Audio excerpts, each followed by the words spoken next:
kemarin kalau sudah kita bahas tentang mindset, ada 3 kategori besarnya yang masuk ke agile mindset ini adalah yang growth mindset. Sekarang kita akan pindah ke layer yang bawahnya yaitu tentang values.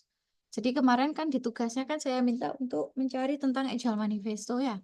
Jadi kalau dicari agile manifesto itu biasanya mencakup 2 hal ini, values dan principles. Ada 4 values dan ada 12 principles. Nah, kemarin ini saya belum sempat buka semua di tugas yang sudah kalian submit. Oh, sorry. Kita coba aja ya.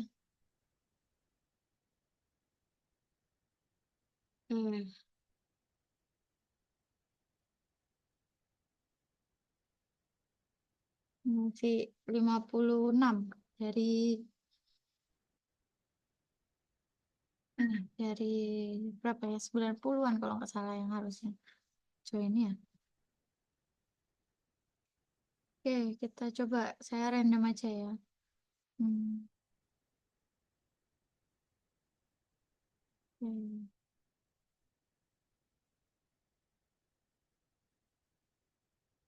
Hmm, hmm, Oke, kita coba lihat ya.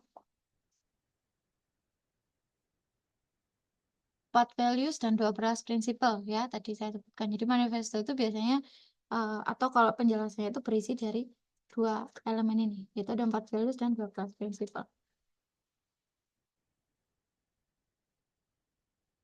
Oke, jadi values sekarang kita masuk ke elemen yang pertama dulu ya, yaitu values. Nah, jadi ini ada ilustrasi yang lain. Ini dari Ahmed Sidki ya. Beliau mendeskripsikan agile apa namanya? Runtutan dari agile onion tadi itu kayak gini. Jadi ada agile mindset ya, mindset yang harus dipegang dulu. Mindset ini dideskripsikan menjadi 4 nilai. Yang 4 nilai itu ya kayak sila gitu ya, yang harus dipegang dan dilaksanakan, yang didefinisikan menjadi 12 prinsipal. Di mana semua ini, 3 ini ya, itu dimanifestokan atau diimplementasikan atau disuntikkan gitu ya kepada unlimited number of practices. Jadi nggak terbatas ya jumlah dari practices. Jadi practices itu kan sifatnya tadi dinamis ya, Ren.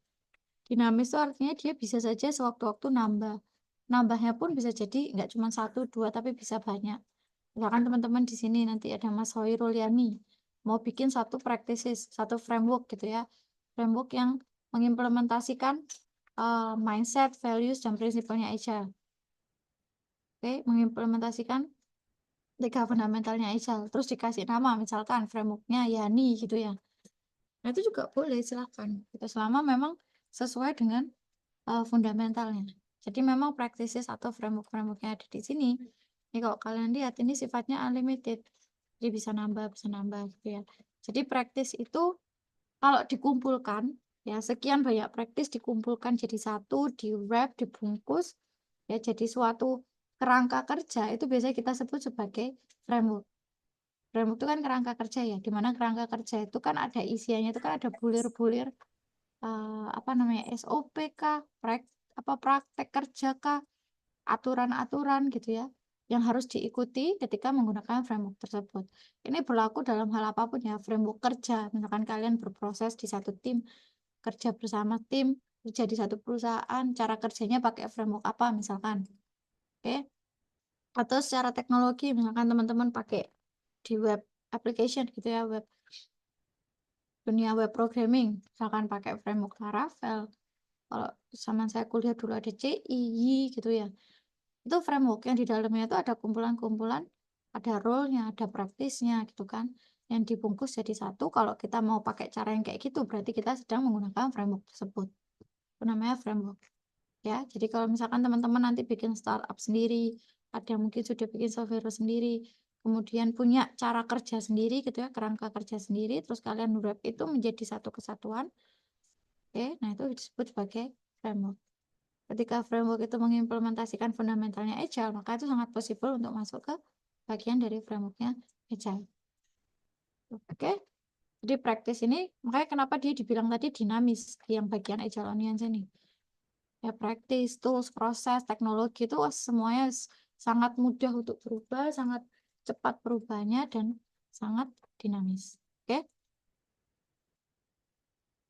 Oke, kalau gitu kita akan lihat ke values dulu ya. Jadi kalau manifesto sendiri itu mendefinisikan tadi agile mindset secara komprehensif.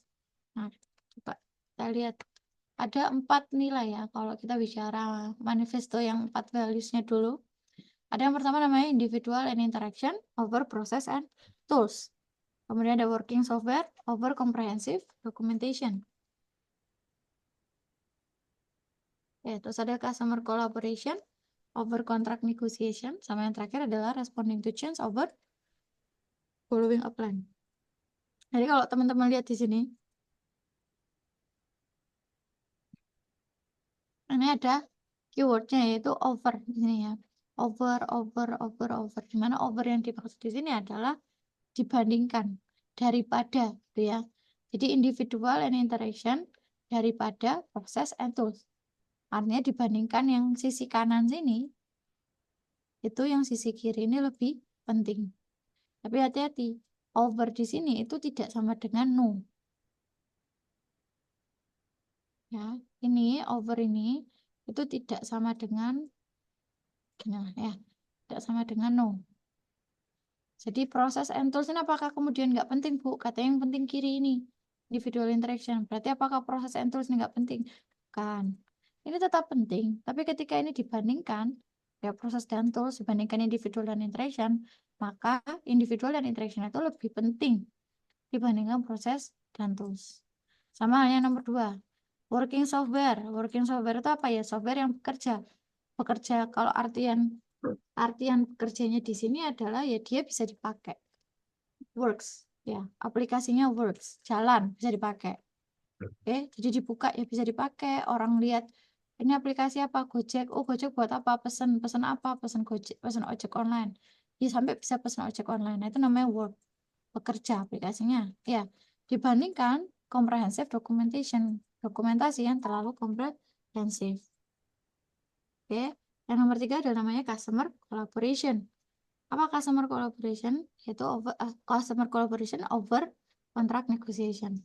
Kolaborasi dengan customer ya supaya orientasi kita itu kembali kepada customer itu lebih penting dibandingkan kontrak negotiation. Oke. Kemudian yang terakhir adalah responding to change over following a plan. Merespon perubahan daripada mengikuti rencana. Sekali lagi, bukan berarti yang di sisi kanan ini kemudian menjadi sesuatu yang haram dilakukan gitu ya kalau di agile, atau tidak boleh sama sekali dilakukan di agile. Tidak. Jawabannya nggak kayak gitu. Ya, jadi jangan sampai divolusikan. Jadi konsepnya itu yang kiri ya, yang di sisi sini ya, yang di sisi Wes, sini wes. ya tes. Kenapa Mas Dimas?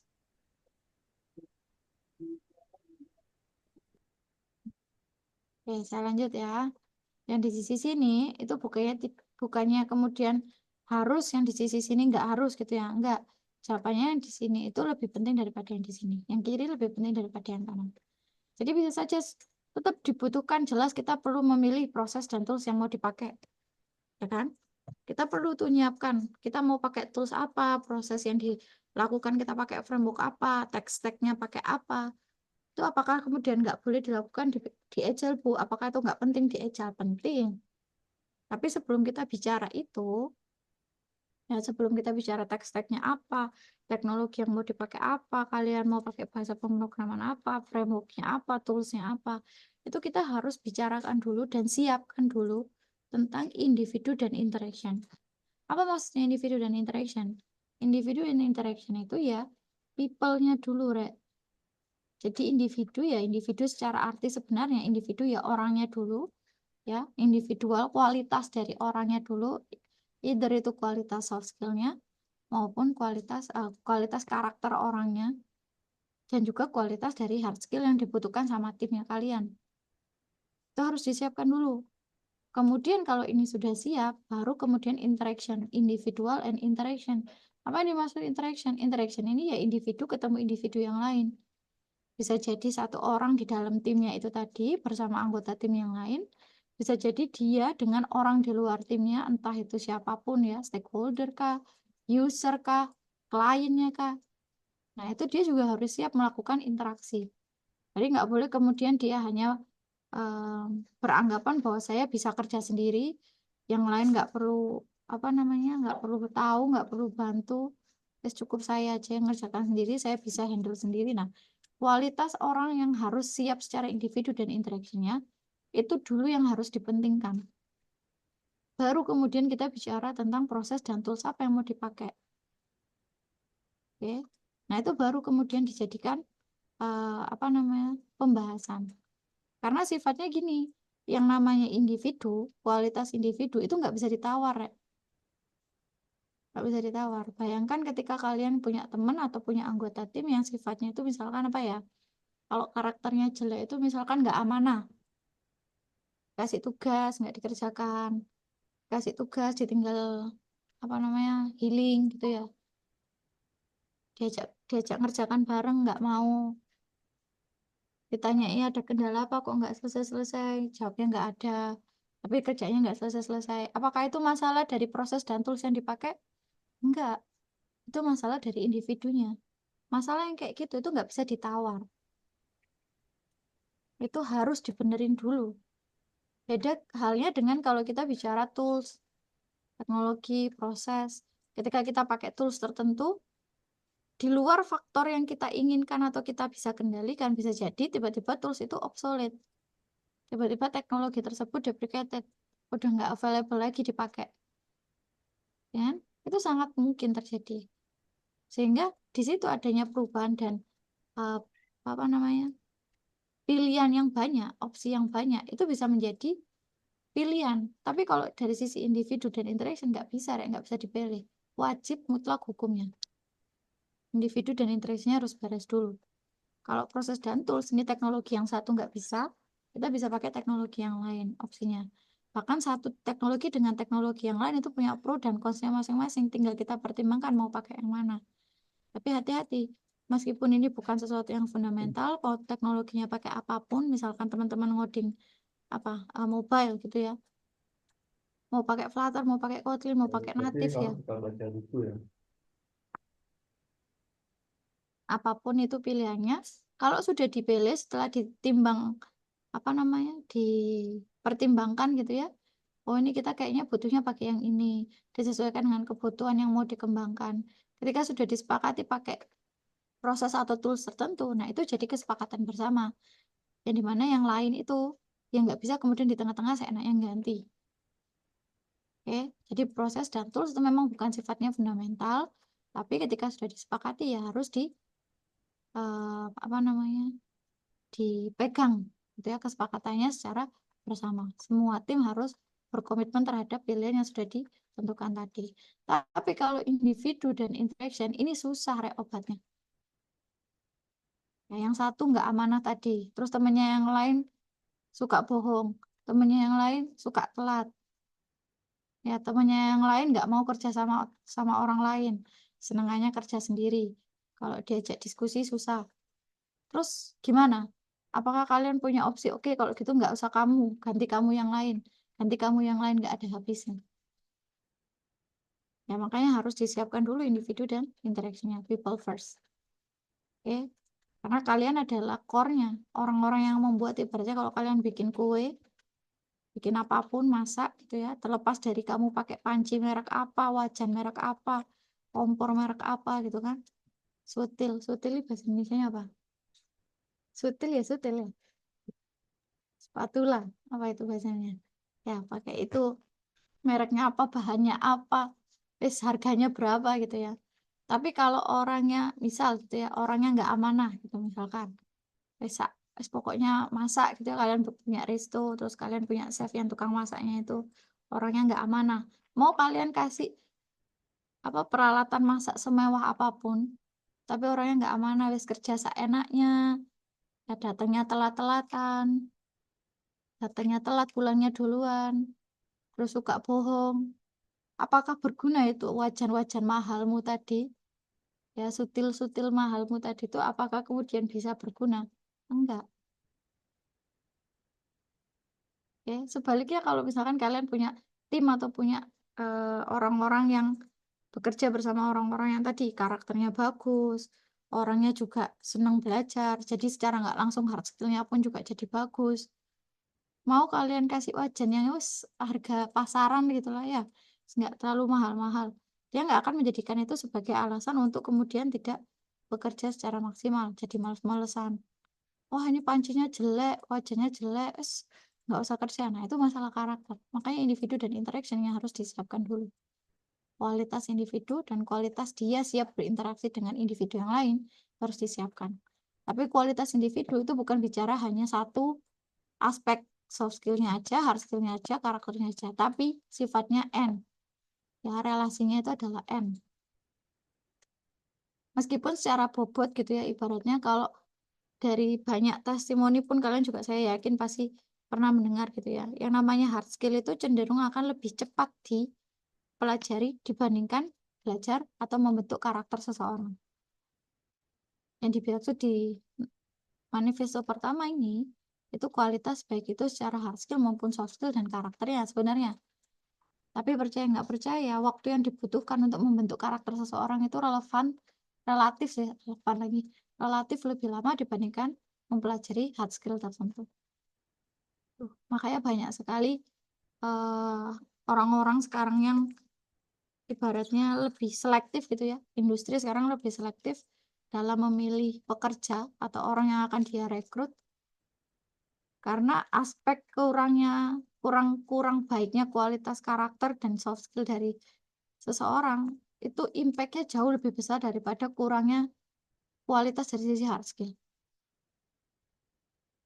gitu ya. Itu mungkin isu yang kalian juga sering dengar sekarang.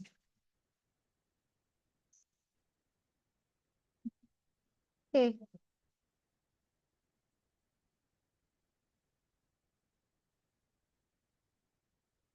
Nah, berikutnya yang nomor 2 adalah working software. Jadi working software over comprehensive documentation. Jadi yang pertama tadi keywordnya adalah people first.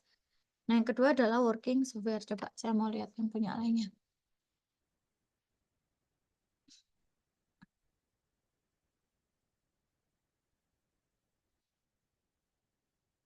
Hmm.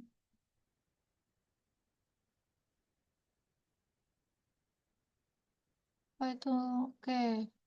Ini nama-nama orang yang ini ya mencetuskan Agile Manifesto. Oke, oh ini cuman begini aja, nggak ada penjelasannya.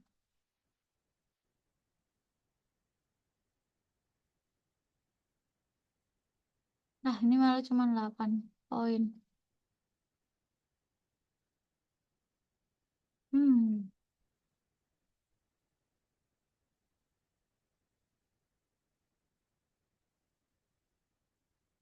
oke. Yang software yang berfungsi adalah penting. Ini prinsipal.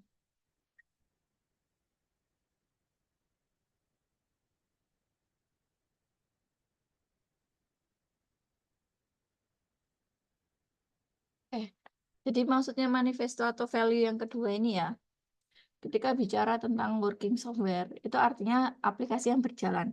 Karena gini, bayangkan ketika POV-nya kalian sebagai user. Ya, kalian user, kemudian kalian ditanya gitu ya, sama user kalian developer, terus ketemu sama user.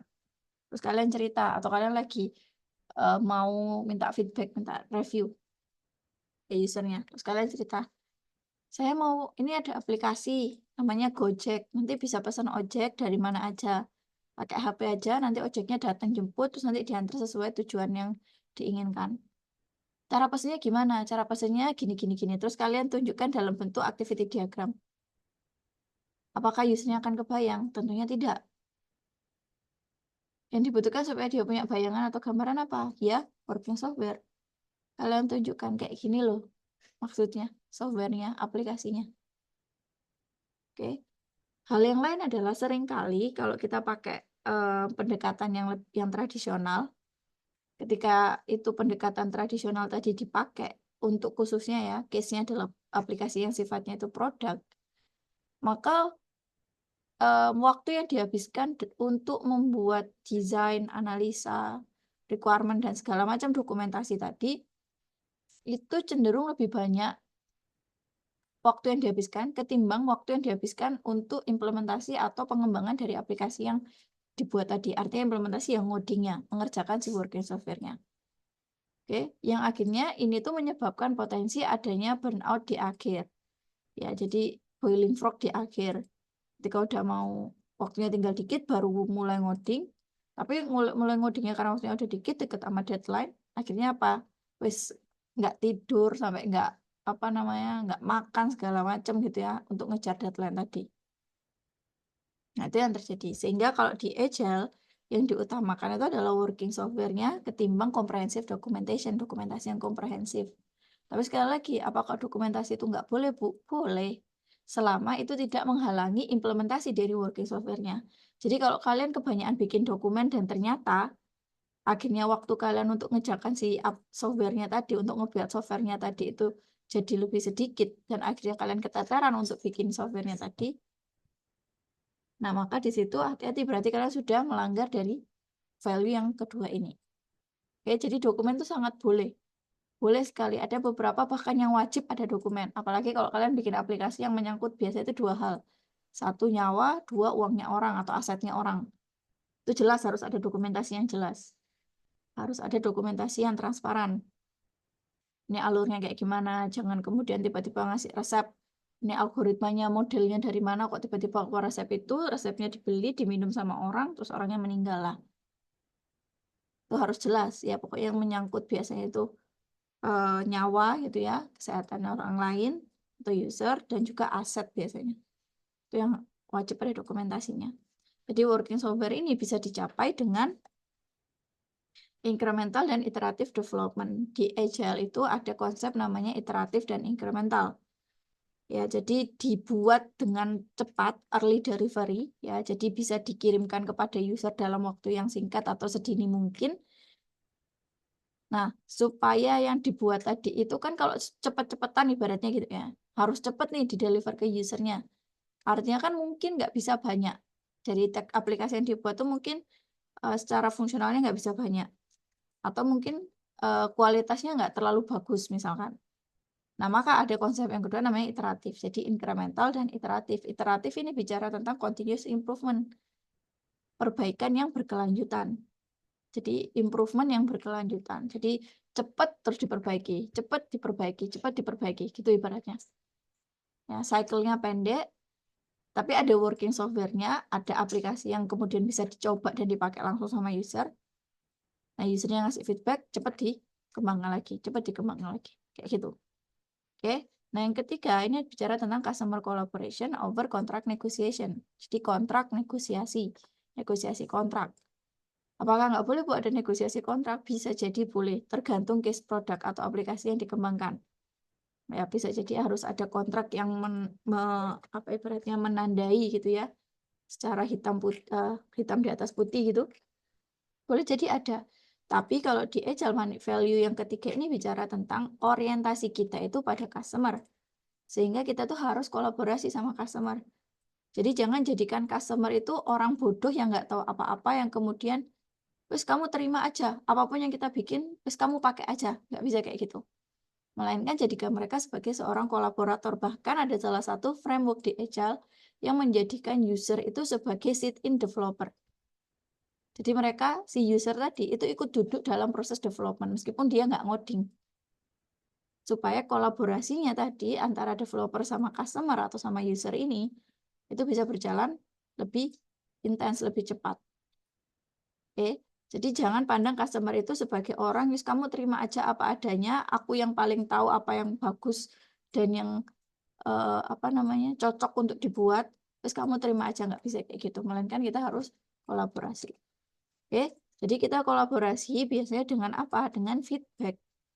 Feedback dari siapa? Ya dari user yang real. Fokusnya kita adalah outcome over output. Jadi ada outcome, ada output. Contoh outcome sama output tuh kayak gini, Rek. Output itu luaran. Misalkan di sini ada Mas Irwandi bikin nasi goreng, biasanya saya pasti ngasih contohnya itu nasi goreng. Atau Mbak Divana. Mbak Divana bikin nasi goreng buat Mas Irwandi. Bikin nasi gorengnya jadi, ditaruh di meja makan. Ada output nasi goreng, itu output. Nasi goreng selesai dimasak, jadi taruh di atas meja makan. Sudah, output.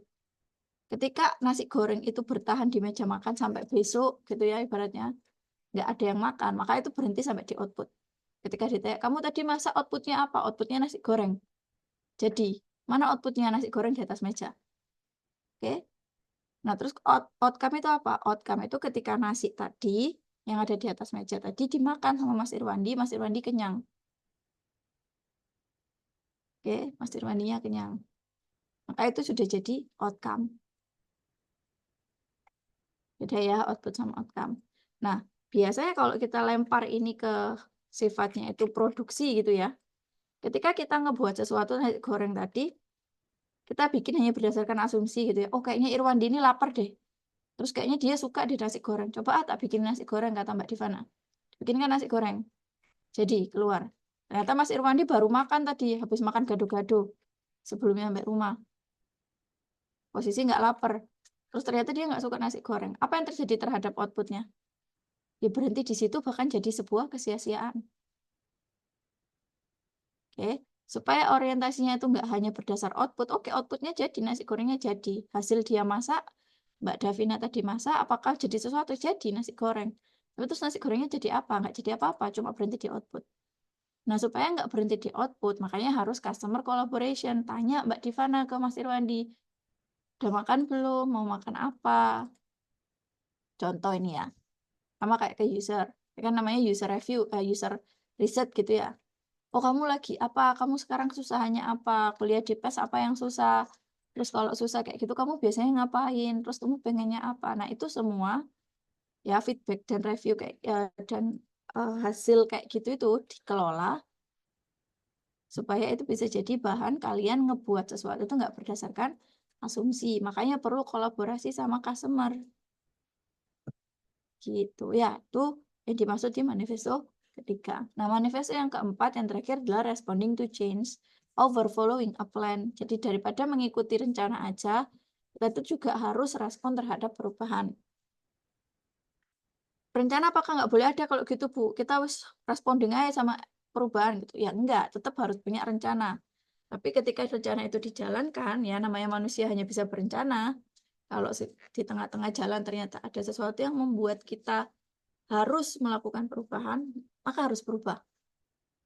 Contoh, misalkan kalau di proses development biasanya, kalian lagi ngerjakan, terus kalian pakai hosting tertentu, misalkan gitu ya, mau deploy hosting tertentu, awalnya bisa. Tiba-tiba ini lagi masih proses development lagi, tiba-tiba hostingnya mati, terus udah nggak tahu servisnya udah nggak bisa dipakai. Padahal udah banyak tuh yang dideploy ke sana. Terus hostingnya mati. Terus apa yang dilakukan? Nggak bisa, Bu. Ya tetap saya harus pakai ini, hosting ini. Sudah banyak yang kita ke sana, masa harus migrasi? Wes kekeh. Terus juga, ini kan kita udah bayar, Bu. Budgetnya udah kayak gini. Wes kita kekeh sama rencana awal. Nggak bisa kayak gitu. Harus siap untuk jadi orang yang adaptif. Kalau teknologi itu nggak bisa, ya udah ganti teknologi yang lain. Bikin aplikasi. Saya sering ngasih contoh. COVID itu satu hal yang bisa sangat saya jadikan contoh ya.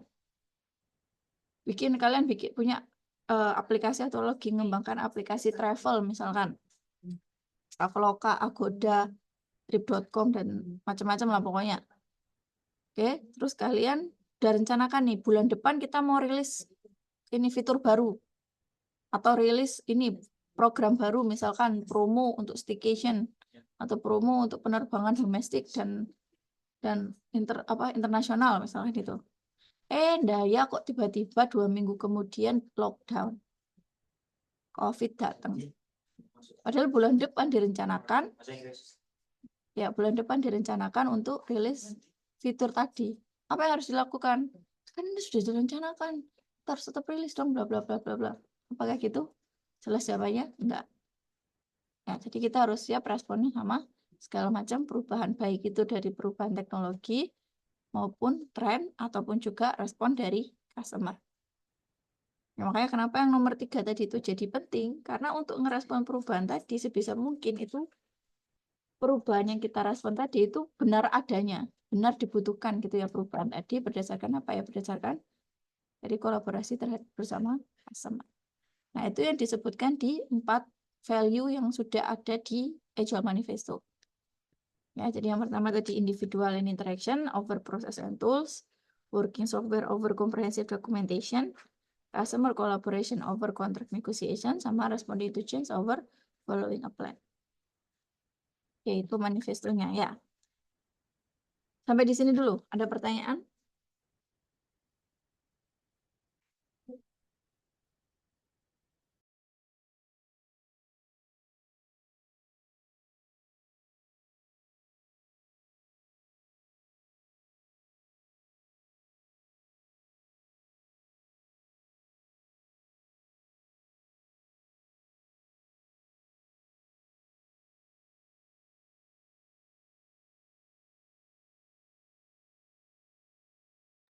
Kalau nggak ada perubahan, saya lanjut ya.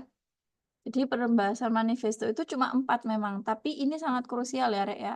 Ketika kita kemudian melanggar salah satu dari ini, itu akan sangat sulit ketika kan katanya Agile menjanjikan kita untuk supaya bisa adaptif, supaya kita bisa sukses mengembangkan produk, supaya produknya itu secara prosesnya juga kita bisa melakukan proses pengembangan aplikasi dengan efektif, efisien, beratnya gitu ya. Nah, ketika kalian melanggar salah satu dari 4 ini, dan ini sifatnya N ya, jadi harus semuanya itu terimplementasi, nggak boleh milih salah satu aja, harus 4-4-nya. Ketika salah satu ini dilanggar, maka akan sulit mencapai pemahaman gitu ya, atau mencapai penguasaan terhadap Agile secara menyeluruh. Misalkan nih, oke Bu, saya individual dan interaction sudah oke. Tim saya ini sudah ibaratnya sudah paham tentang bagaimana mereka harus menjadi orang yang growth mindset, gimana mereka harus mau belajar terus supaya kualitas hard skill-nya makin pinter, terus karakternya juga sudah saya benahi, ibaratnya gitu ya. Oke, nomor 1 sudah. Terus nomor 2, working software. Iya Bu, kita sudah fokus terhadap menciptakan working software dibandingkan hanya membuat tumpukan dokumen, ibaratnya gitu. Tapi ketika ditanya, oke, terus kamu berarti sudah ini ya, sudah sering dapat feedback dari user. Sering sih enggak, Bu. Pernah. Itu pun kalau dapat feedback terus diapakan? Ya enggak diapa-apakan, ya sudah. Usernya ngasih feedback terus ya sudah. Kamu baca enggak? Ya kadang. Terus kalau sudah dibaca, dijadikan ini enggak, apa namanya, bahan untuk menentukan langkah berikutnya enggak?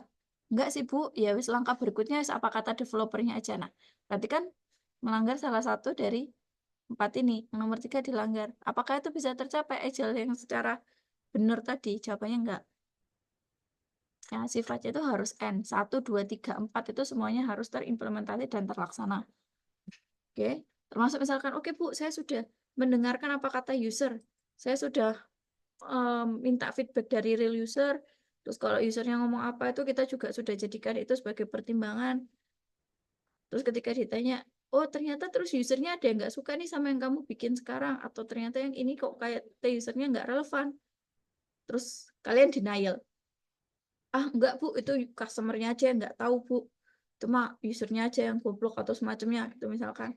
Usernya aja yang nggak tahu apa-apa itu Bu. Udah nggak usah didengar Bu. Nah itu artinya kalian nggak siap responding to change. Apakah produknya akan berhasil dengan menggunakan dengan berasas agile tadi? Jawabannya enggak.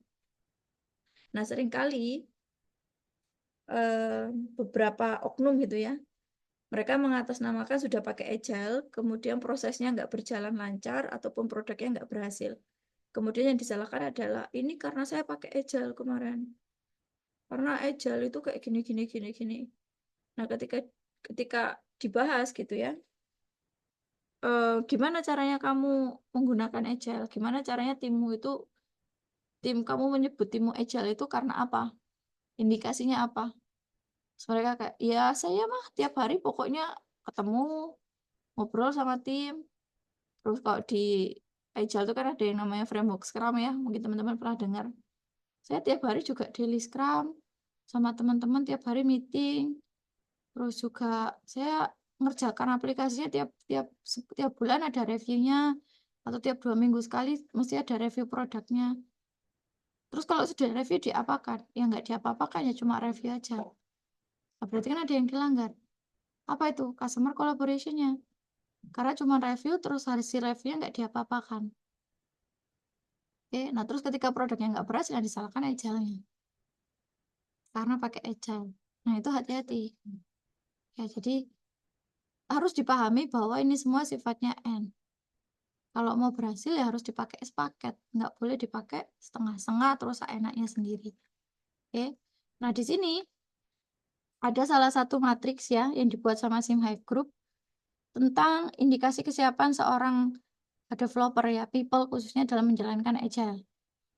Oke, dengan ciri agile mindset-nya itu udah terinstall. Artinya growth mindset-nya udah terinstall secara penuh. Yang pertama, ketika kita bicara manifesto individual dan interaction, maka tim tersebut atau orang tersebut meletakkan kualitas manusia sebagai sentral keberhasilan maupun kegagalan sebuah development.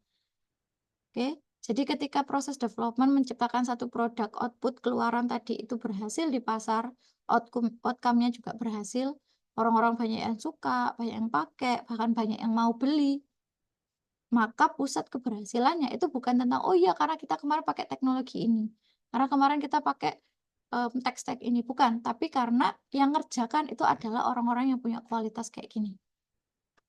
Oke, jadi sentral keberhasilan maupun kegagalan. Kalau produknya dibikin ternyata gagal, berarti kualitas yang perlu diperbaiki adalah kualitas orangnya dulu, people-nya dulu. Ya, di balik produk yang hebat ada orang-orang yang hebat juga. Oke, nah ini seringkali jadi pertanyaan kayak gini. Ini poin yang kedua dulu ya, mendahulukan keberhasilan bersama tim dibandingkan keberhasilan pribadi. Inisiatif dalam mengambil amanah atau peran demi tercapainya target tim. Ketika kita sudah bicara individual, mungkin oke lah, satu individual sudah bagus. Individual kedua bagus. Dalam satu tim misalkan ada 6 individu, 6 orang. 2 dari 6 orang ini anggap sudah kualitasnya bagus, baik hard skill maupun soft skill-nya. Karakternya juga sudah bagus. Tapi 4 orang yang lain, hard skill-nya nggak bagus, karakternya juga berantakan. Oke, terus bikin produk bersama-sama dalam satu tim. Sudah? Nah, kemudian produknya gagal. Terus ketika lempar kembali ya, di flashback lagi. Ini berarti apa nih kualitas yang salah? Apakah kualitas teknologi atau apanya? Kemudian ada orang yang tanya kan, ini produk kayak gini siapa sih yang bikin? Padahal ada 2 orang pintar di dalamnya. Tapi kenapa kok produknya jelek kayak gini? Karena, sekali lagi hati-hati, ketika produk itu sudah dikembangkan bersama tim, maka kualitas yang dilihat itu bukan cuma kualitas individunya, tapi kualitas timnya. Oke, 2 dari 4 bagus, 4 dari 2, 2 dari 6 bagus, 4 dari 4 yang lain itu mungkin masih kualitasnya jauh di bawah, gitu ya, baik hard skill maupun soft skill dan karakternya. Terus produknya jelek, terus kalian dijudge bahwa tim ini adalah tim yang buruk, tim yang jelek, ya berarti memang kualitas timnya jelek. Bukan karena ada 2 orang yang bagus, terus auto timnya jadi bagus. Nggak bisa, Rek, 2 orang tuh nge-carry 4 orang yang lain. Mungkin bisa, tapi pasti dalam jangka waktu yang pendek. Ketika tim tersebut bertahan untuk jangka waktu yang lama, pasti akan ada titik di mana bobroknya tuh ketahuan. Kualitas sesungguhnya dari tim tersebut akan ketahuan. Oke? Jadi hati-hati ketika bertim terus ngelihat, wah nggak apa-apa Bu, saya satu tim berenam. Pokoknya ada si A, misalkan. Ada siapa? Mas Diki. Terus pokoknya kalau ada Mas Diki, aman Bu. Mas Diki yang ngerjakan, yang lain supporter. Terus ketika Mas Diki ngerjakan, oke mungkin dalam jangka waktu pendek berhasil. Ya Mas Diki nge-carry yang lain. Tapi ketika itu bertahan dalam jangka waktu yang panjang, teman-teman, pasti akan ada sesi, ada titik di mana Mas Diki mulai burn out, mulai overburden. Kemudian siapa yang mau cover Mas Diki? Nggak ada. Apa yang terjadi? Ya rusak, produknya hancur. Terus ditanya, loh padahal ada Diki loh, tapi kok jelek ya produknya? Ya karena yang bikin bukan Diki sendiri, tapi tim. Berarti kualitas yang jelek adalah kualitas timnya. Individunya satu bagus, satu tok. Tapi interaksi antar satu individu dengan yang lain di dalam tim jelek. Ya, sama aja bohong. Kayak gitu ya. Oke, terus lalu menciptakan dan menjaga budaya dan atmosfer tim yang baik demi kerjasama yang efektif. Ini juga penting ya. Terus working software. Tidak melihat kegagalan sebagai aib. Berani gagal, keywordnya intinya ya. Jadi kalau working software itu ketika kita bicara agile mindset, ya sudah terinstall agile mindsetnya, ketika kita bikin working software itu jangan takut gagal, Rek. Wes bikin misalkan, Wah, nanti kalau saya nggak analisa dulu, Bu, saya nggak bikin dokumentasi kayak gini dulu, nanti waktu implementasi, kalau nggak sesuai gimana ya, Bu, ya? Nanti harus ngerombak lagi dan segala macam. Nggak apa-apa. Bikin aja dulu working software-nya sampai working dulu software-nya. Berani gagal. Nanti kok ternyata, Bu, nanti kalau kayak gini bikinnya cuma kecil kayak gini tuh, simple kayak gini tuh, nanti usernya bilangnya ini, Bu, apa namanya? Aplikasinya jelek, nggak berkualitas. Terus gimana, Bu? Ya nggak apa-apa. Itu namanya state awal. Kan tadi iteratif incremental. Di-deliver cepat, tapi terus dikembangkan terus, diimprove terus-menerus. Nggak apa-apa, berani gagal. Karena gagal itu bukan kebalikan dari sukses, tapi bagian dari kesuksesan. Oke? Terus punya output nyata berupa produk incremental beserta outcome-nya untuk user. Jadi nggak cuma output-nya, tapi juga outcome. Oke? Dan secara incremental. Ya, jadi di-deliver, user bisa nyoba, di-improve terus-menerus. Big vision, but start from small.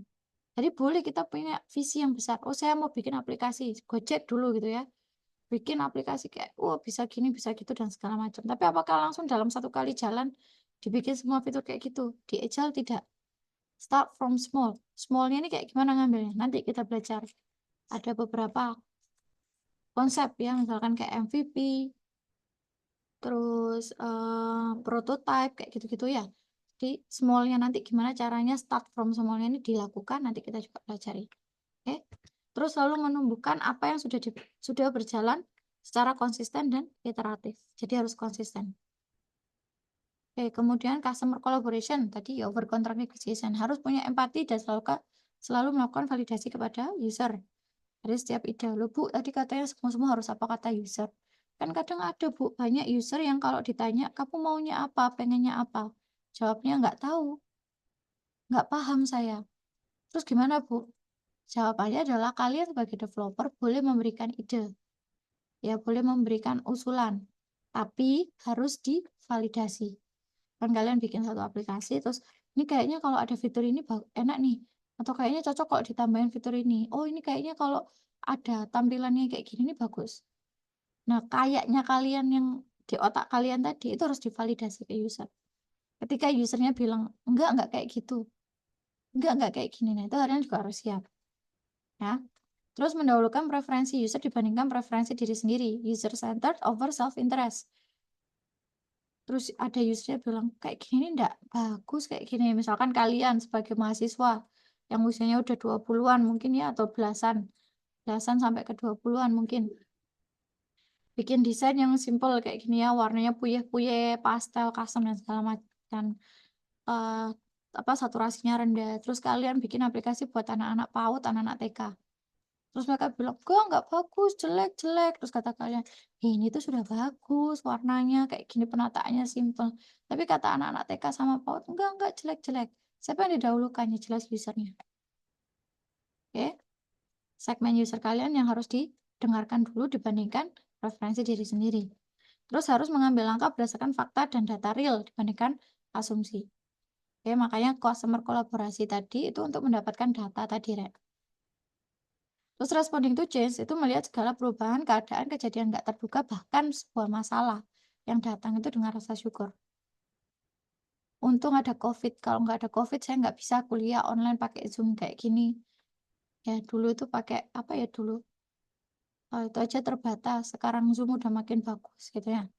Terus melihat perubahan tren, baik itu teknologi ataupun proses ya, dan juga requirement, baik itu dari user ataupun tren pasar, sebagai sebuah opportunity bukan threat. Pahami bahwa perubahan itu pasti terjadi. Sumbernya aja yang beda. Oke. Tidak khawatir akan keberadaan kompetitor yang berkembang. Ini kemarin saya pernah dengar omongan kayak gini. Saya kan kemarin iseng ngobrol sama saudara, ada acara keluarga gitu ya, terus ngobrol, bikin, ayo jualan nasi bebek gitu katanya. Ini kayaknya di daerah sini belum ada yang jual nasi bebek ini. Nasi bebek apa? Bebek ini gitu misalkan gitu ya. Nah, kemudian ada saudara saya yang lain bilang, iya ya, kok di sini nggak ada yang jual nasi bebek ya? Apa karena orang-orang nggak tahu gitu ya? Terus saudara saya yang lain bilang, antara memang nggak tahu atau di sini memang nggak laku. Jadi bayangkan ketika kalian tahu gitu ya, ada satu daerah, misalkan kalau rumahnya yang model gang-gang gitu ya, ada gang 1, gang 2 ini. Misalkan di gang 2 ini banyak yang jual eh apa namanya ya, makanan apa ya kalau di Surabaya itu seblak gitu ya, misalkan di gang A ini banyak ada 2 orang yang jual seblak, di gang B ini nggak ada yang jual sama sekali. Terus kita ngide, saya jualan aja di gang B, seneng saya nggak ada kompetitornya misalkan. Hati-hati, bisa jadi ya pertama bisa jadi di gang B itu nggak ada yang jual karena emang nggak laku, karena emang nggak valid seblak di gang itu tuh nggak ada yang mau beli. Yang mau beli banyaknya di gang A, makanya yang jual banyak di gang A. Yang pertama. Yang kedua, tidak adanya kompetitor itu sebenarnya juga nggak terlalu sehat ya, Rek. Karena kita akhirnya nggak punya motivasi untuk berkembang. Nggak ada saingan yang memotivasi kita untuk menjadi lebih baik. Kita cenderung merasa sudah number one gitu ya, sudah nggak ada lagi yang perlu diperbaiki dari apa yang kita punya. Nah, itu kurang sehat juga. Sehingga salah satu sumber terjadinya perubahan itu adalah dari kompetitor. Oke, jadi adanya kompetitor itu adalah hal yang wajar. Jadi jangan melihat keberadaan kompetitor itu sebagai sebuah hal yang apa ibaratnya itu jelas itu bukan hal yang ini ya, harus harus itu hal yang harus diwaspadai, harus kita perhatikan, tapi bukan berarti itu hal yang buruk gitu, nggak terlalu itu hal yang buruk seperti itu ya. Itu adalah indikasi kesiapan orang-orang ketika eh, menjalankan agile. Oke, nah ini ada beberapa FYI gitu ya, di mana mindset itu dapat berubah dari faktor lingkaran sosial, environment, pertemanan dan segala macam. Kayak adanya benefit mindset, fixed mindset, maupun ketidaksempurnaan agile mindset itu dapat menghasilkan yang namanya anti pattern sama waste, banyak kecacatan dan kesia-siaan. Oke, ini ada beberapa contohnya. Dan tadi ya, boleh punya big vision, tapi start from small. Be expert in anything was once a beginner. Expert di dalam banyak.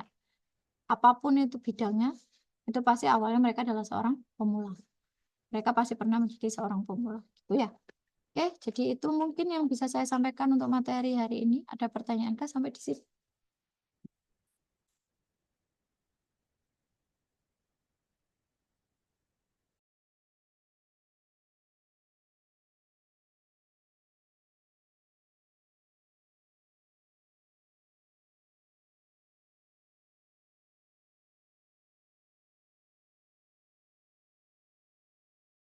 Iya, silakan. Izin Bu, saya apakah terdengar sebelumnya? Iya, terdengar. Sudah masuk. Baik, izin untuk memperkenalkan diri Bu, saya Sani dari Hmm. PJJ IT dengan NRP 6129. Ingin bertanya Bu, tadi kan di apa beberapa ciri-ciri yang disebutkan tadi ada customer juga ya Bu ya, yang di mana Hmm. di metode Agile ini salah satu kelebihannya adalah merangkul user untuk ikut dalam development seperti itu ya Kak, ya Bu ya. Nah, Hmm. Hmm. cuman ada beberapa case Bu yang ingin saya tanyakan juga sebetulnya. Soalnya saya juga sebagai kadang tuh implementer itu juga agak bingung gitu ya Bu ya. Implementer juga programmer maksudnya tanda kutip. Ada beberapa Bu kayak di beberapa case itu saya sudah membuat aplikasi yang sudah dengan prosedural gitu, prosedural dari eh, eh, SOP dari kliennya seperti itu. Nah, namun ada beberapa user, tidak semua, beberapa user yang minta untuk dilakukan kelonggaran seperti itu, kelonggaran dari sisi SOP. Padahal SOP-nya mengharuskan jalan seperti itu. Dan sementara yang lain, user-user yang lain itu juga sudah setuju dan sudah oke dengan aplikasi yang sekarang. Nah, kira-kira kalau seperti itu, gimana ya, Bu? Apakah kita harus tetap mengapprove-kan permintaan dari user yang minor dan minta untuk kelonggaran SOP ini atau seperti apa, Ibu? Kira-kira. Oke, terima kasih pertanyaannya. Wah, ini kalau diceritakan case by case-nya sebenarnya case-nya bisa banyak. Jadi kalau kita em, secara keseluruhan proses tuh ya, elemen yang terlibat itu kan sebenarnya banyak, nggak cuma developer sama user sebenarnya. Pada kenyataannya ada juga orang-orang yang kita bisa sebut sebagai stakeholders. Stakeholders ini adalah orang-orang yang punya kepentingan terhadap apa yang kita buat. Dia bisa terdiri dari banyak elemen gitu ya. Bisa jadi dia adalah pemimpin perusahaan kita, bisa jadi dia investor juga, bisa jadi stakeholders ini juga apa namanya misalkan klien tapi yang bukan user langsung. Misalkan kalian bikinkan aplikasi untuk kampus, untuk dosen, tapi kan stakeholdernya bisa jadi juga apa rektor kampusnya gitu ya, atau apa direksi kampusnya, tapi usernya dosen. Nah, itu stakeholders. Nah, biasanya yang sering kali salah paham itu adalah karena berdasarkan eh, ber, ber- apa namanya em, beralasan dengan excuse bahwa kita user centered gitu ya. Kemudian ada batasan-batasan yang sudah di-define sama stakeholders gitu. Kemudian itu dilanggar hanya karena kita berorientasi pada user. Nah, itu sesuatu yang salah ya, Rek, ya. Jadi ketika kita sudah punya SOP tadi, biasanya SOP itu adalah kesepakatan antar beberapa pihak ya yang sudah disepakati. Mungkin salah satu elemennya bisa jadi adalah stakeholder tadi. Stakeholder tadi sudah menyepakati, oh, iya SOP-nya kayak gini ya Mas, harusnya kayak gini. Developer ngikutin SOP yang sudah disepakati, dibuatlah si produknya tadi, si aplikasinya tadi, kemudian diimplementasikan, ternyata usernya bilang, oh kalau kayak gini nggak bisa, ini bisa dikasih kelonggaran dan semacamnya. Terus pertanyaannya kan tadi, apakah kita harus mengikuti itu, Bu? Jawabannya adalah yang pertama ya, kalau secara taktikalnya, ya jelas di situ sudah ada orang yang akan bertanggung jawab atas segala keputusan tadi. Kalau di developer, di tim developer itu ada namanya PM, PO gitu ya, biasanya product manager, product owner, project manager, atau apa biasanya nama yang lain gitu ya. Yang dia di situ punya akuntabilitas atau punya tanggung jawab sebagai penentu apa yang mau diimplementasi dan tidak diimplementasi di proyeknya tadi. Dimana dalam mengambil keputusan itu, dia nggak bisa sendiri. Yang pertama yang jelas adalah harus didengar dulu. Usernya ngomong apa, dengar. Nah, SOP yang kita harus lakukan adalah pertama usernya ngomong, oh ini kayak gini, tolong dong dibantu ini, dikasih kelonggaran ini. Dengar aja dulu, ditampung. Kemudian apakah harus diikuti atau enggak? Pilihannya kan dua, diizinkan atau enggak, dilakukan atau enggak gitu ya. Nah, keputusannya diambil berdasarkan apa? Berdasarkan ini biasanya, apa namanya? Pertimbangan resiko yang harus diambil, apakah worth it dengan keputusan tadi. Kalau ternyata tadi dibilang usernya tadi minor gitu ya, bisa jadi ketika kita ngikutin dia, si yang minoritas ini, resiko yang terjadi terhadap produk atau terhadap jalannya aplikasi secara keseluruhan, fungsional keseluruhannya bisa jadi akan berantakan. Hanya karena minor. Nah, itu dipertimbangkan resikonya kayak gitu. Nah, kalau bicara tentang apakah harus diikuti atau enggak, Bu? Nah, ini case by case sebenarnya. Tergantung case-nya seperti apa. Tapi prinsipnya adalah user center bukan berarti semua yang dimauin user itu harus diikuti. Berorientasi kepada user, berkolaborasi dengan user, mendengarkan user, itu bukan berarti semua yang dimaui user itu harus diikuti. Tuh, jadi semuanya didengar, kita berkolaborasi dengan mereka, tapi kalau dirasa itu ternyata melanggar apa yang sudah disepakati di awal, dan resiko yang akan ditimbulkan dari pelanggaran atau perubahan SOP tadi itu justru menimbulkan resiko yang lebih besar, nah itu dipertimbangkan apakah layak diambil atau enggak. Jadi kewajiban kita adalah mendengar dulu. Kalau dengar atau enggaknya, menangkap atau enggaknya, jelas kita harus dengar dulu. Enggak boleh langsung ditolak mentah-mentah. Ya. Ini kayak gini, jangan kayak gini mas. Ini kalau bisa kasih longgaran gini dong, jangan gini. Oh nggak bisa bu, nggak bisa. Nah itu kayak gitu tuh penyikapan yang kurang tepat. Jadi harus didengar dulu, ditampung, terus kita pikirkan resiko dan segala macamnya supaya kita nanti bisa memberikan penjelasan yang masuk akal juga bagi usernya tadi. Gitu. Seperti itu. Gimana? Baik Ibu, berarti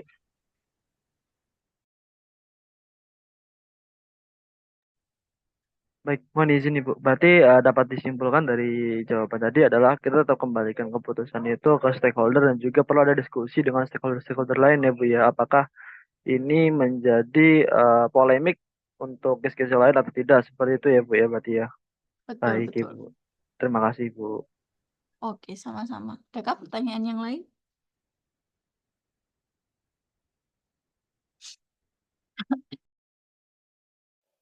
Izin Bu Nailus. Ya, silakan.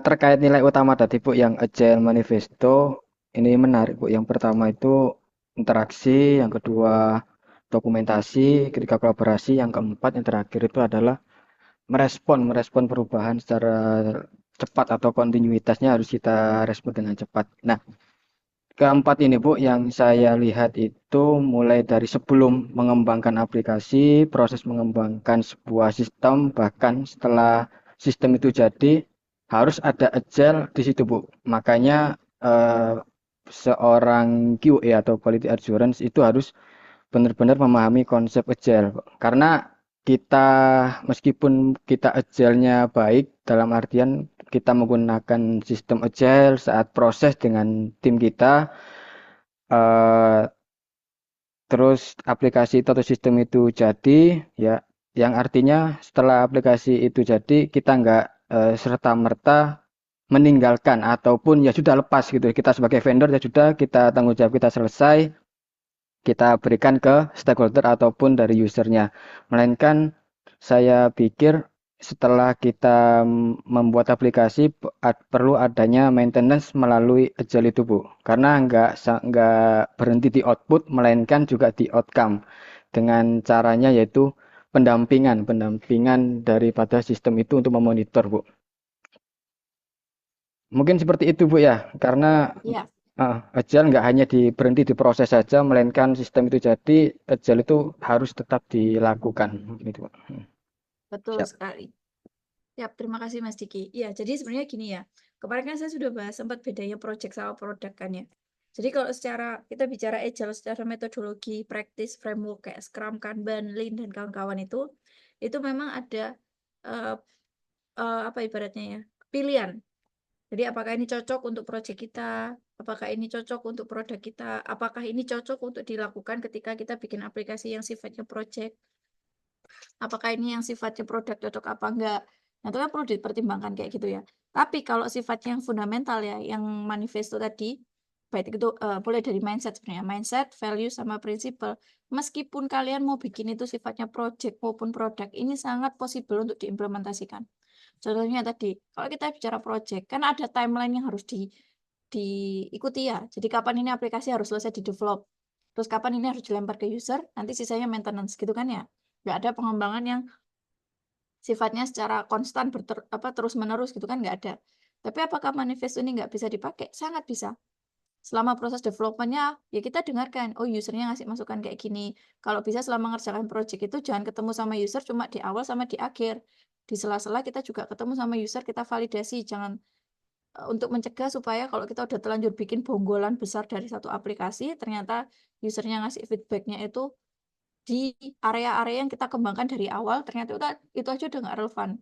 Ya kan kita harus bongkar lagi. Nah, supaya nggak terjadi kayak gitu, maka harus customer collaboration. Supaya cepat jadi aplikasinya, ya jangan terlalu fokus sama dokumentasi. Dokumentasinya boleh dikerjakan, tapi working software juga harus diperhatikan. Jangan sampai ketataran di belakang. Nah, kan kayak gitu. Itu project.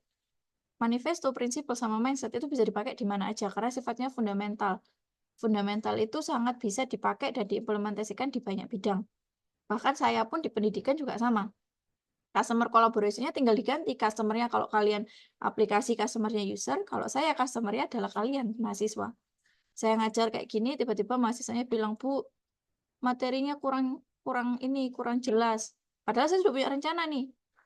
Saya sudah punya rencana, minggu depan adalah materinya ini. Tapi ternyata customer saya, kalian mahasiswa, bilang, Bu, yang kemarin masih kurang paham. Terus apakah saya hanya mengikuti itu? Ya kalau saya agile, ya enggak. Berarti saya dengarkan dulu, oh bagian mana. Terus saya pertimbangkan, oh minggu depan masih ada waktu apa enggak, cukup apa enggak.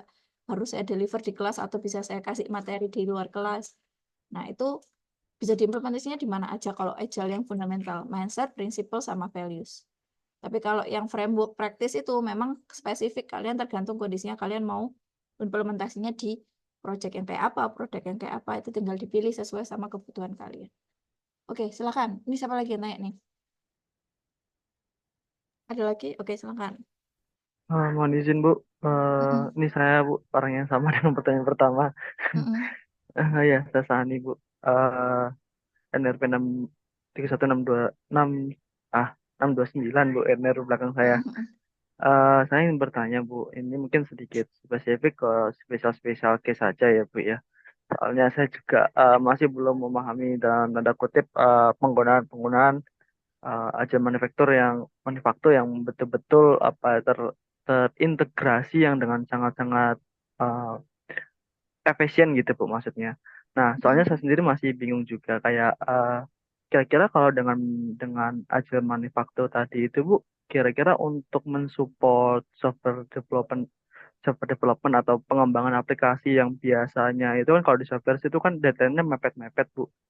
Mepet-mepet sampai ya kayak kata Ibu tadi yang tidak tidur, terus jarang makan gitu ya Bu ya, dan lain-lain. Nah, kira-kira gimana ya Bu ya cara agar kita itu bisa tetap mengembangin produk itu atau proyek itu bisa ini in case-nya kita dalam proyek ya Bu ya, in case-nya Mhm.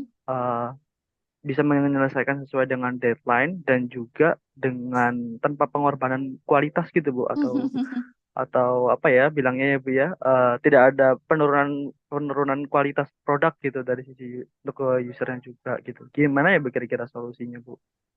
Oke, terima kasih Mas Hani pertanyaannya. Wah, ini pertanyaan yang menjadi dilema sekali ya. Karena kan konteksnya yang ditanyakan Mas Hani tadi adalah project ya, project base yang notabene tadi yang kejadian adalah ya tadi mepet deadline, deadline-nya kejar-kejaran sama deadline yang akhirnya harus mengorbankan tidur, makan dan segala macam tadi ya. Sebenarnya kalau ditanya gimana caranya, caranya adalah ini saya nggak bisa ini sih nggak bisa ngasih apa namanya rekomendasi atau saran yang bisa langsung dieksekusi ya karena tiap tiap perusahaan tiap organisasi itu kan punya kebijakannya masing-masing sebenarnya tapi kalau dikembalikan ke faktor internal apa yang bisa kita lakukan sebenarnya ada beberapa praktis ada beberapa tips yang bisa digunakan contohnya misalkan ya salah satu praktisnya di Agile itu ada namanya Action Prioritization Matrix ada yang namanya takt time ada juga yang namanya waste removal. Nah, itu beberapa praktis yang bisa dilakukan ketika kita pakai Agile. Tapi sekali lagi, praktis itu akan berhasil ketika dilakukan dengan fundamental Agile. Contoh, misalkan ada yang namanya tadi Action Prioritization Matrix. Itu sebenarnya praktis yang bisa dipakai di mana aja. Yaitu cara bagaimana kita mengerjakan sesuatu itu berdasarkan prioritas. Prioritasnya itu berdasarkan effort sama impact yang akan dihasilkan. Effort yang harus dikeluarkan sama impact yang harus effort yang harus dikeluarkan dan impact yang akan dihasilkan dari masing-masing task. Nah, dari cara prioritisasi tadi, kita itu bisa tahu nih effort-effort yang tinggi tapi impact-nya juga tinggi, itu kita labeli. Namanya adalah major task. Ada juga yang task-task yang effort-nya tuh rendah tapi impact-nya tinggi, namanya quick wins. Nah, itu yang didulukan. Dengan begitu kita bisa kerjanya itu secara lebih terstruktur. Itu yang pertama. Yang kedua, terkait tentang pekerjaan yang sifatnya itu sampai mengorbankan nggak tidur dan segala macam itu ya. Itu sebenarnya kebijakan itu nggak bisa di diri kita sendiri sebagai satu perorangan di dalam satu organisasi atau satu tim ya. Itu harus kesepakatan bersama tim sebenarnya. Kesepakatannya misalkan kita bisa pakai yang namanya takt time tadi. Jadi takt time itu adalah alokasi waktu yang kita spare untuk satu pekerjaan atau satu project tertentu. Jadi misalkan task time-nya kita satu minggu misalkan 40 jam gitu ya. Artinya 40 jam dibagi 5 hari kerja misalkan. Nah, berarti di task time itu kita harus fokus terhadap pekerjaan yang memang terkait sama project tersebut. Nah, itu tapi sekali lagi task time kayak gitu tuh nggak bisa kita sendiri, Mas Ani. Makanya saya bilang tadi saya nggak bisa ngasih rekomendasi atau saran yang bisa langsung dilakukan oleh perorangan karena ini sifatnya itu gini, orang agile ketika berada di lingkungan yang tidak agile, itu pun juga akan sulit untuk berkompromi sebenarnya. Kalau di industri ya, makanya dari itu sebenarnya kembalikan aja ke ini, ke kebutuhan awalnya. Jadi kalau eksekusi yang perorangan, jujur saya juga nggak bisa ngasih rekomendasi ya. Karena biasanya itu transformasi agile itu dilakukannya juga nggak perorangan, Mas Ani. Jadi kalau Mas Ani pernah cari-cari informasi, kayak ada Pak Joshua Partogi, namanya Pak Ivan Darmawan, beliau-beliau ini adalah agile practices yang kalau ada satu organisasi yang mau berubah jadi agile, mereka ini diundang untuk mentransformasi perusahaan atau organisasi tersebut. Jadi nggak bisa memang dilakukannya perorangan. Startnya dari orang per orang, harus paham tentang mindset, harus paham tentang ini. Tapi itu akan bisa jalan kalau lingkungannya pun juga agile. Gitu Mas Ani. Jadi kalau saya saran sih, mulai ini, apa namanya, hipnotis sounding sekitarnya tentang agile ya, mulai kamu mendakwahkan tentang agile supaya orang-orang di sekitarmu aware terhadap itu, baru kemudian dari situ bisa apa namanya ngambil langkah-langkah ke depannya yang lebih praktis. Oh, Tapi kalau perorangan kayaknya tips aja ya, tips dan triknya tadi bisa pakai prioritisasi, terus bisa pakai part time tadi untuk alokasi manajemen waktunya, sebenarnya kayak gitu. Itu sih Mas Hani. baik Bu. Siap, siap, siap. Mm-mm. Saya pikir tadi suruh cari company baru. Nah, tadinya saya juga mau ngomong Bercanda gitu Bu. sebenarnya. Bercanda Bu, bercanda. Kalau memang dirasa nggak bisa ya cari lingkungan yang agile. Ini saya juga mau bilang kayak gitu. Tapi kan itu kayaknya tidak semua orang punya privilege gampang untuk bisa cari kerja ya. Oke, gitu teman-teman. Ada lagi yang lain? Dari saya cukup Bu, terima kasih. Oke, terima kasih. Oke, kalau gitu, kalau sudah nggak ada lagi yang lain, untuk tugasnya, ini saya lihat masih ada beberapa yang belum, masih hanya 50-an.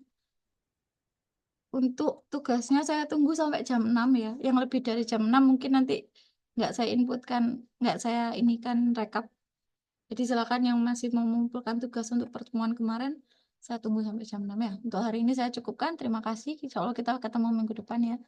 Nanti minggu depan mungkin terakhir saya untuk ngajar kelas ini, nanti mungkin di minggu ke-9 itu switch ke Pak Adam. Jadi Pak Adam yang akan gantikan ngajar di sini.